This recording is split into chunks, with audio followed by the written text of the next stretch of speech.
साधारणतः सावित्री ओषारे आमे मैंने समस्ते जूस ही पीकी रही था, पाक द्रव्य तो किसी खाती तो आम घरे आमे जूस पीकी थिलु फल जूस आउ पीला परे आहरी फल बड़ी जाइतिला।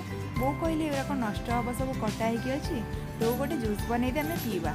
जी फल बड़ी थिला सेही फल मु बनई एठी मु नेइछि छोट छोट खंड करके तरबुज कदली सेव डालिंब आंब आउ नड़िया को कोरी नहीं आउ जी कोरिला बेले बाहरी आसे नड़िया सेटा को छोट छोट खंड करके काटी नहीं सागु नहीं क्षीर नहीं आउ आवश्यक अनुसार चीनी व्यवहार करवा।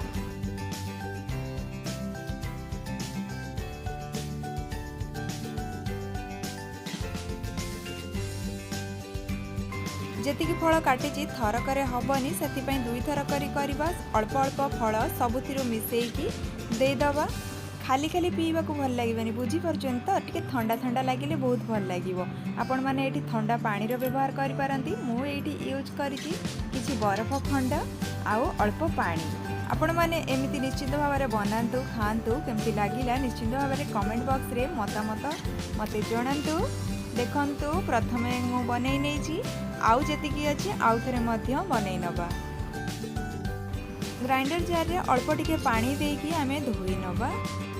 एबे आमे देई नबा एठी बीट लुण आउ देई नबा गोलमरिच गुंड। एठी आपण माने गोलमरिच गुंड न देले भी चलिबो। एबे आमे सबको भल भाव में मिसई नबा। रेडी तो हो जाइए खाली पीवा। एमती आपण मैंने खाली पी पारती। मुझे कौन कौन मिसई आपण मैंने निश्चित भाव में देखु आउ देकी पियंतु देखिए बहुत बढ़िया लगे। किसी नड़िया को कोरी नहीं आउ किसी नड़िया को खंड खंड करके छोट छोट खंड कर